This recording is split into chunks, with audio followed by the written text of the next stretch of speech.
Good morning friends. आज का ये हमारा फ्लेक्सिबल मैन्युफैक्चरिंग सिस्टम का थर्ड वीडियो है।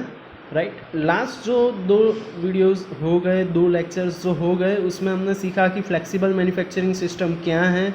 राइट, तो वो हम एक बार रिवाइज कर लेते हैं, उसके बाद में नए टॉपिक्स जो है वो स्टार्ट करेंगे। तो सबसे पहले था what is a flexible manufacturing system. Right, तो फ्लेक्सिबल मैन्युफैक्चरिंग सिस्टम की डेफिनेशन हमने देख ली थी।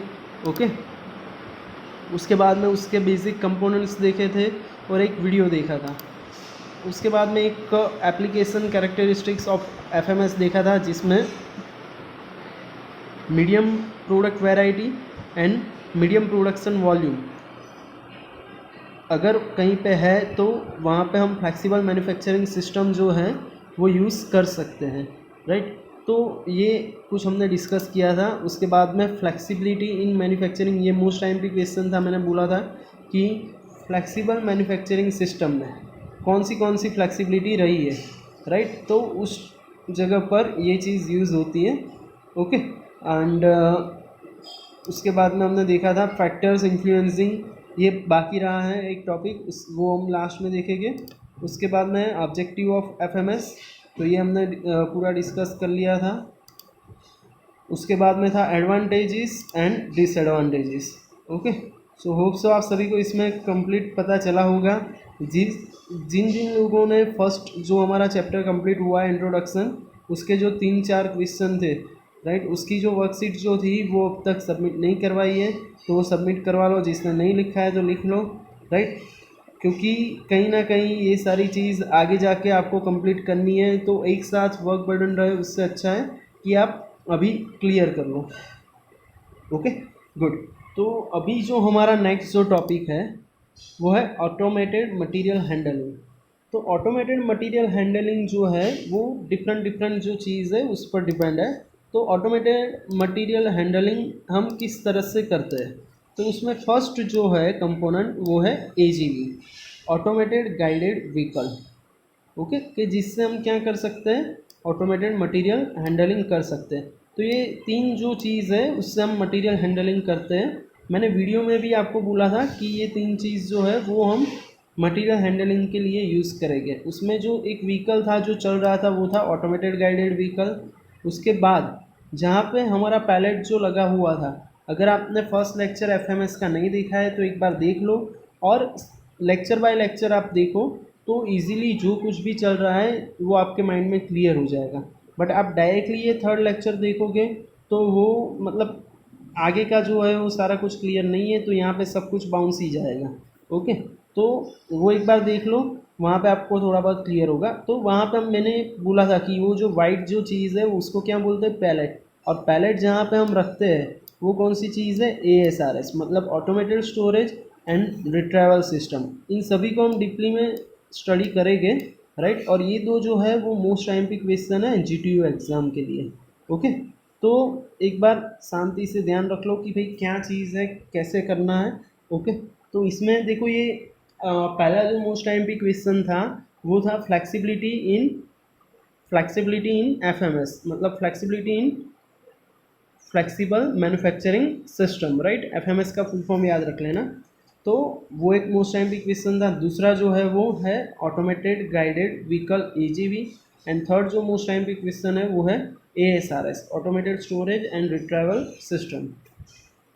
और अभी जो मटेरियल हैंडलिंग की हम बात कर रहे हैं उसमें थर्ड जो पॉइंट है वो है कन्वेयर। तो ये तीन चीज़ों की मदद से हम जो कुछ भी मटेरियल है उसको हैंडल कर सकते हैं। राइट, एफएमएस लेआउट में। तो ये क्लियर है। Okay, good. नेक्स्ट स्लाइड पर हम मूव करते हैं। तो यहाँ पे components of flexible manufacturing system, कौन से कंपोनेंट्स रहे हैं, तो वो स्टार्टिंग में भी हमने देखा था कि थोड़े बहुत जो भी कंपोनेंट्स थे उसमें पूरा डिस्क्राइब नहीं था, यहाँ पर डिस्क्राइब है कि भाई पहले क्या था, एनसी मशीन भी यूज़ कर सकते हैं, CNC कर सकते हैं, DNC कर सकते हैं। उसके साथ साथ में रोबोटिक्स भी यूज़ कर सकते हैं। देखो वीडियो अगर आपने देखा होगा तो वहाँ पे हमने CNC यूज़ किया था। राइट, CNC लेथ यूज़ किया था, CNC मिलिंग यूज़ किया था। राइट, वहाँ पे horizontal axis and vertical axis robot थे लोडिंग अनलोडिंग के लिए। AGV था, AGV means full form automated guided vehicle, right. ASRS था, ASRS का full form automated storage and retrieval system, okay. अभी जो नेक्स्ट है वो क्या है, ऑटोमेटेड इंस्पेक्शन। तो इंस्पेक्शन भी हम ऑटोमेटिक कर सकते हैं and sales and centres, okay. तो यहाँ तक क्लियर है। तो ये सारे क्या है, कंपोनेंट्स है। इसको डीपली हम चैप्टर बाय चैप्टर स्टडी करने ही वाला है। देखो ये जो 3 चीज़ है उसका पूरा अलग से एक चैप्टर है, ये भी अलग से चैप्टर है, ये दोनों चीज़ तो हम इसमें करने ही वाले हैं। इंस्पेक्शन जो है वो ज़्यादा कुछ इसमें इन्वॉल्व नहीं है, सेल्स एंड सेंटर भी इसमें नहीं है, राइट। बट ये सभी चीज़ जो है वो हम स्टडी करने वाला है, ओके। तो नेक्स्ट स्लाइड पर मूव करते हैं। Flexible automation. तो फ्लेक्सिबल ऑटोमेशन क्या है, तो आगे हमने देखा था कि भाई फ्लेक्सिबिलिटी हमें मिल रही है अलग अलग चीज़ में, बस वही चीज़ इसमें है कि भाई फ्लेक्सिबल ऑटोमेशन जो चीज़ है वो कैसे मतलब अचीव होता है। तो वहाँ पे हमने देख लिया था, वही का वही रिपीट हो रहा है यहाँ पे, सेम चीज़ है। तो ये वर्ड थोड़ा अलग आ रहा है, तो उससे आप मतलब कंफ्यूज ना हो, इसलिए यहाँ पे एक टॉपिक रखा हुआ है कि वर्ड कौन सा है, फ्लेक्सिबल ऑटोमेशन। तो ऑटोमेशन जो है वो फ्लेक्सिबल है, पर कैसे है, तो ability to adapt engineering changes in parts, okay. Ability to accommodate routing changes, देखो रूटिंग क्या है वो मैंने समझा दिया है, ओके। Increase in number of similar parts produce on the system, अगर कोई पार्ट इंक्रीज हो रहा है प्रोडक्शन के लिए तो वो इजीली फ्लेक्सिबल मैन्युफैक्चरिंग सिस्टम से पॉसिबल है। Ability to rapidly change production setup, अगर कोई सेटअप चेंज करना है, डायरेक्ट रूटीन चेंज करना है, सेटअप चेंज करना है, पार्ट चेंज करना है, क्वांटिटी इंक्रीज करनी है, तो ये सारी फ्लेक्सिबिलिटी किसमें अवेलेबल है, एफएमएस में अवेलेबल है। बस वही चीज़ यहाँ पे समझाई गई है, कुछ नया नहीं है, जो आगे हो गया फ्लेक्सिबिलिटी इन एफएमएस वही चीज़ ये है, ओके। तो कुछ कंफ्यूज होने वाली बात नहीं है। नेक्स्ट स्लाइड पर हम मूव करते हैं। Manufacturing technology. तो मैन्युफैक्चरिंग टेक्नोलॉजी जो है उसमें देखो यहाँ पे शायद ट्विस्ट हो के क्वेश्चन पूछ लें आपको, फ्लेक्सिबिलिटी इन ऑटोमेशन या मटेरियल हैंडलिंग इक्विपमेंट इन एफएमएस, ऐसा पूछ सकते हैं कि list out the different list out different equipments used in material handling in FMS, right, and describe anyone in detail, right। तो वहाँ पे आपको 3 जो मेन पार्ट है, AGV, ASRS एंड कन्वेयर, ये तीनों लिखना है और उसमें से कोई भी एक समझाना है, बराबर है। तो वो थोड़ा ट्विस्टेड क्वेश्चन हो गया, डायरेक्टली आपको AGV नहीं पूछते हैं, ASRS नहीं पूछते हैं, तो उस टाइम पे इस तरह से ट्विस्ट करके पूछ सकते हैं। सेम यहाँ पे कि एफएमएस में मैन्युफैक्चरिंग टेक्नोलॉजी कौन सी यूज़ होती है, ओके।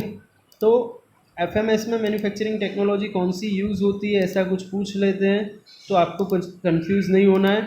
ये जो है पार्ट्स ऑफ एफएमएस जो मैन्युफैक्चरिंग के लिए यूज़ होते हैं वही है। एनसी यूज़ कर सकते हैं, सीएनसी यूज़ कर सकते हैं, डीएनसी यूज़ कर सकते हैं, राइट।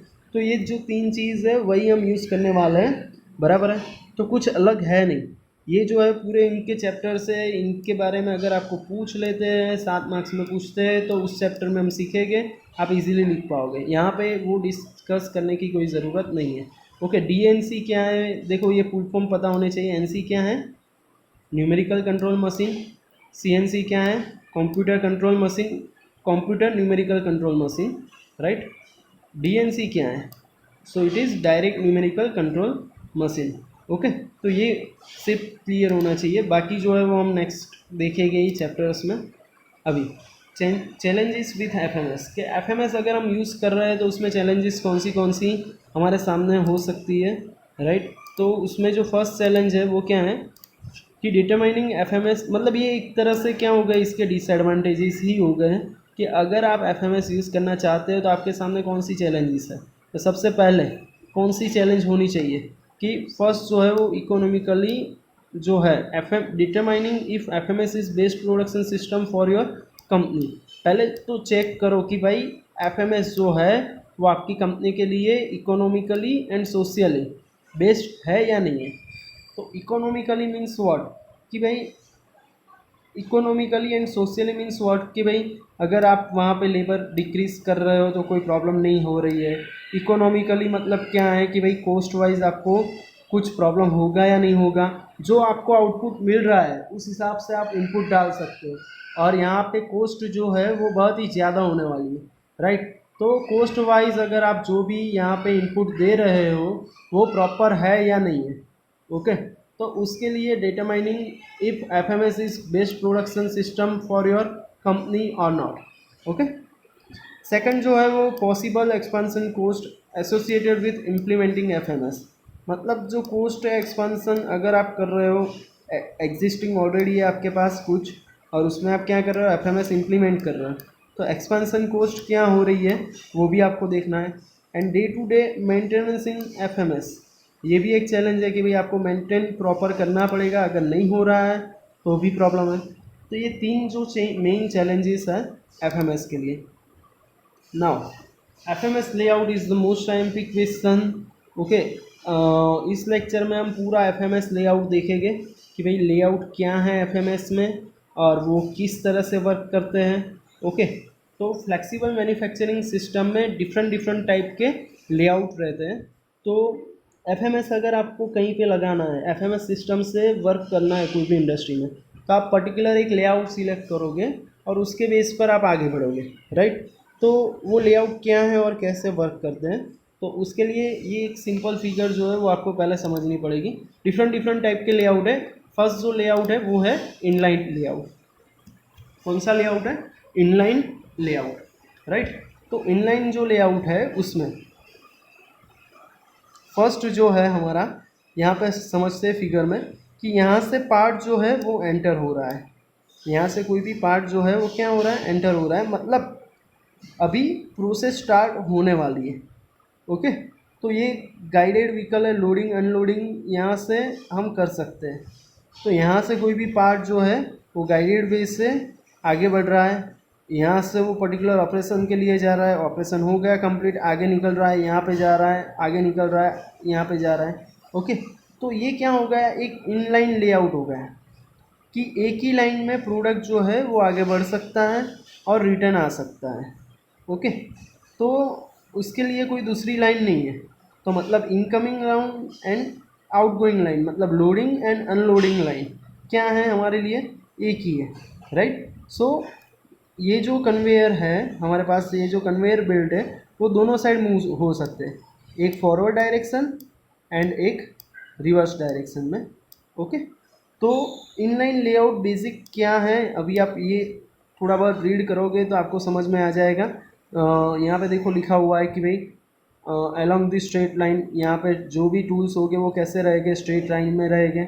सेकंड जो है this is the simplest form, हाँ सिंपलेस्ट फॉर्म ही है क्योंकि सारा कुछ लाइन में है, कुछ सोचना नहीं है, ओके।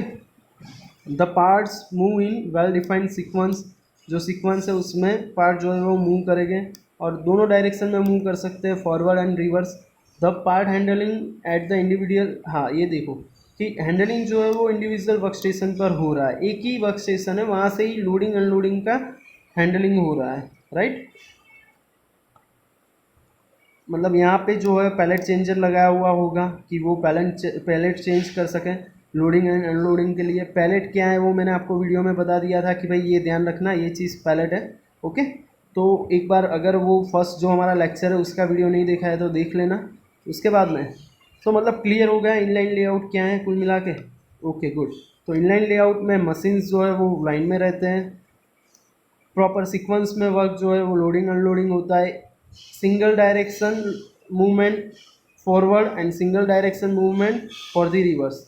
यहाँ पे कोई दूसरा वे नहीं है, एक ही वे में आप फॉरवर्ड एंड रिवर्स जा सकते हो। लोडिंग अनलोडिंग के लिए एक ही वर्क स्टेशन है, तो डेफिनेटली यहाँ पे ही लोडिंग होगा, यहाँ पे ही अनलोडिंग होगा। तो जो भी स्टार्टिंग पार्ट है वो यहाँ से ही ऑपरेशन के लिए जाएगा और फाइनल प्रोडक्ट जो हमारी बन के आती है वो यहाँ पे ही अनलोड होगी, ओके। तो ये हो गया हमारा इनलाइन लेआउट। तो एफएमएस लेआउट का पहला जो टॉपिक था वो क्लियर हो गया है, इनलाइन लेआउट। अभी नेक्स्ट जो देखते हैं हम लूप लेआउट। तो लूप लेआउट में क्या होता है, एक पर्टिकुलर लूप जनरेट होती है, एक लूप में स्टार्टिंग होता है, वो पूरा घूम के एक लूप कंप्लीट करके क्या होता है, मतलब स्टार्टिंग मतलब लोडिंग होता है कोई पार्ट का, वो पूरी लूप कंप्लीट करके अनलोड होता है, ओके। तो यहाँ पे आपको लेआउट देख के ही समझ जाना है कि भाई कैसे प्रोसेस होने वाली है। अभी 7th सेम में हो तो ऑलमोस्ट सभी को पता तो चल ही रहा होगा कि भाई ये प्रोसेस क्या है और कैसे कंप्लीट हो रही है, बराबर है। फिर भी मैं थोड़ा बहुत डिस्क्राइब कर लेता हूँ तो आपको ईजी हो जाएगा कि क्या लिखना है वो पता चल जाए। ओके, तो इसके अंदर बेसिक कौन सा लेआउट है, ये लूप लेआउट है। लूप लेआउट में बेसिकली सपोज़ यहाँ से ये वर्क स्टेशन है हमारा, यहाँ से हमने लोडिंग स्टार्ट किया तो यहाँ पे आ गया हमारा जो भी स्टार्टिंग पार्ट है जिस पर हम ऑपरेशन करने वाले हैं। यहाँ से पैलेट चेंजर ने पैलेट चेंज किया, यहाँ पे हमारा पार्ट की कोई प्रोसेस हो गई, फिर वो फिर से आगे निकला, यहाँ पे कुछ प्रोसेस करनी थी हो गई, यहाँ पे करनी थी हो गई, फिर वो घूम के यहाँ पे आया, यहाँ की भी प्रोसेस हो गई और फाइनल प्रोडक्ट जो है वो यहाँ पे क्या हो गई, अनलोड हो गई। मतलब लोडिंग हुआ यहाँ से और यहाँ से ही अनलोडिंग हुआ। तो वर्क स्टेशन तो यहाँ पे भी एक है, ओके, बट यहाँ पे फॉरवर्ड रिवर्स जैसा कुछ है नहीं, एक ही डायरेक्शन में पूरा कुछ मूवमेंट हो रही है। ओके, तो सिंगल डायरेक्शन मूवमेंट है, जबकि लास्ट जो था वहाँ पे क्या था, फॉरवर्ड भी जा सकता था बिल्ड, रिवर्स भी आ सकता था, जबकि यहाँ पे क्या होगा, एक ही डायरेक्शन में मूवमेंट होने वाली है।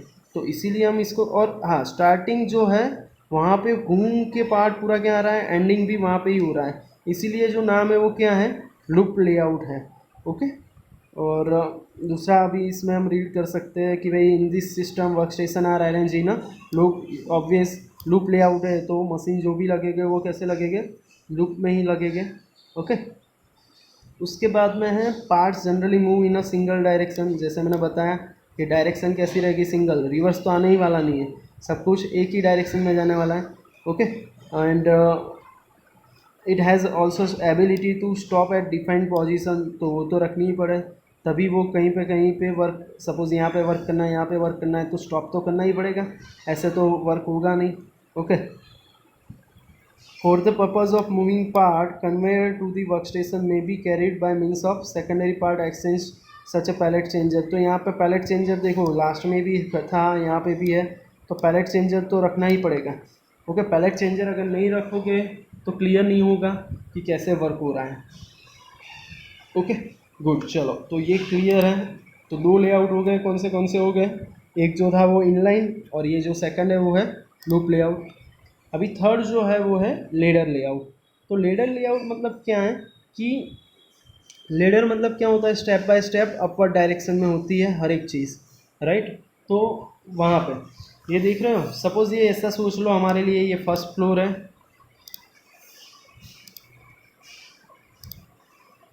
सपोज़ ऐसा हम सोच लेते हैं ये हमारे लिए ग्राउंड फ्लोर है, ये फर्स्ट फ्लोर है और ये सेकंड फ्लोर है। तो ये हो गई लेडर। लेडर मतलब होती है सीढ़ी। सीढ़ी मतलब क्या होता है कि भाई आपको चढ़ना है और चढ़ के उतर जाना है। तो लोडिंग अनलोडिंग के लिए एक ही वर्क स्टेशन है, यहाँ से सपोज़ पार्ट गया ऊपर तो एक प्रोसेस हो गई, दूसरी प्रोसेस हो गई, तीसरी हो गई और इजीली यहाँ से वो क्या हो जाएगा, रिटर्न हो जाएगा, राइट। तो मतलब अगर आपके पास स्पेस कम है तो आप क्या, मतलब हॉरिजॉन्टल स्पेस कम है, हॉरिजॉन्टली आप वर्क नहीं कर पा रहे हो, तो इनलाइन एंड लूप लेआउट जो है वो यूज़ नहीं हो पाएगा, क्योंकि इनलाइन एंड लूप लेआउट क्या है, हॉरिजॉन्टल सेटअप है। तो उस टाइम पे आपको क्या कोई वर्टिकल सेटअप यूज़ करना पड़ेगा अगर स्पेस कम है तो उसी टाइम पे आप कौन सा लेआउट यूज़ कर सकते हो, लेडर लेआउट। ओके, तो लेडर लेआउट क्या है, it is the vertical layout and it is the more, देखो यहाँ पे लिखा हुआ है कि work station are arrange in a loop with rungs and rungs मतलब क्या है कि भाई स्टेप बाय स्टेप ऊपर जो हम चढ़ रहे हैं। Okay, rungs help in reducing the congestion and allow for the smooth part flow from the machine. तो मतलब कंजेक्शन जो है, जो स्पेस जो है उसको हम क्या कर रहे हैं, यहाँ पे कंजेक्शन कम कर रहे हैं, इसलिए तो वर्टिकल लेआउट यूज़ कर रहे हैं। ओके गुड, चलो ये हो गया लेडर लेआउट। उसके बाद में ओपन फील्ड लेआउट। देखो ओपन फील्ड लेआउट मतलब क्या होता है कि आपको देखो यहाँ पे फिगर दिखाई गई है कि ये जो है वो क्यूइंग एरिया है,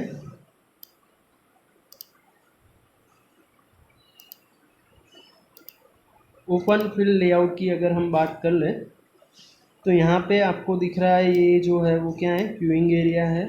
ओके, फिर यहाँ पे है एजीवी चार्ज एरिया। एजीवी को हम ऑटोमेटेड गाइडेड व्हीकल जो हम यूज़ कर रहे हैं उसको चार्ज कर रहे हैं। यहाँ पे लोडिंग अनलोडिंग एरिया है कि कोई भी चीज़ यहाँ पे क्या होगी, लोडिंग अनलोडिंग होगी। ओके।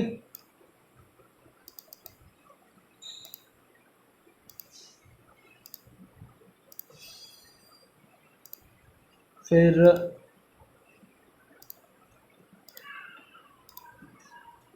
ये जो है वो AGV है। ओके। फिर ये जो है वो वॉश स्टेशन, ऐसा हम बोल सकते हैं। वॉश स्टेशन पर मतलब सिंपल कोई भी पार्ट जो है उसको फिनिशिंग करना है, कुछ पेंटिंग करना है, जो भी करना है हम यहाँ पे कर सकते हैं। और ये जो दोनों है वो है मशीनिंग एरिया। ओके। जो भी मशीनिंग प्रोसेस हमें करनी है वो हम यहाँ पे कर सकते हैं। मतलब ये लेआउट का नाम क्या है पहले आप वो बता दो। ये लेआउट जो है उसका नाम जो है yes open field layout. Okay. तो ओपन फील्ड लेआउट जो है इसका नाम ओपन फील्ड क्यों रखा कि AGV जो है उसको हम कहीं पे भी यहाँ से लेके कहीं पे भी घुमा सकते हैं।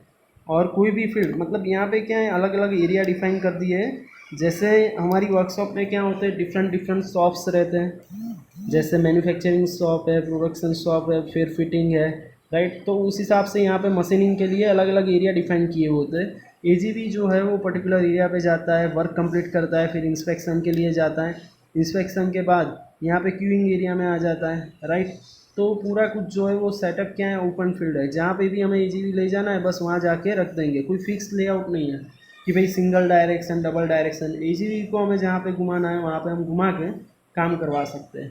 ओके। तो ये हो गया हमारा ओपन फील्ड लेआउट। अगर आपके पास जो भी प्रोडक्शन जो मतलब पार्ट्स जो रहते हैं उसमें कुछ फिक्स नहीं है कि पर्टिकुलर प्रोसेस ही यूज़ होगी तो उस टाइम पे आप ये लेआउट यूज़ कर सकते हो। ये बेनिफिशियल रहेगा। ओके।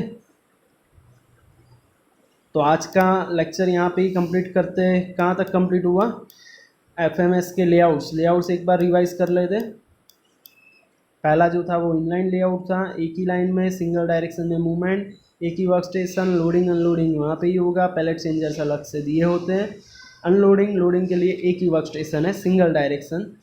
ये सिंगल डायरेक्शन ऐसा हम नहीं बोल सकते बट मतलब एक ही वे होगा वहाँ से incoming and outgoing forward and backward process होगी, राइट। उसके बाद में loop layout is the single direction layout. Machines जो है वो लूप में लगे होंगे। Incoming part and complete part के लिए एक ही वर्क स्टेशन है। ओके। उसके बाद में जो है वो leader layout, it is the vertical layout. Space management अगर आपको करना है वर्टिकली तो उस टाइम पे आप इसको यूज़ कर सकते हैं। उसके बाद है ओपन फील्ड लेआउट। अगर आपके पास कोई प्रोसेस जो है वो फिक्स नहीं है और different different manufacturing process all time requirement है तो उस टाइम पे आप ओपन फील्ड लेआउट भी यूज़ कर सकते हैं।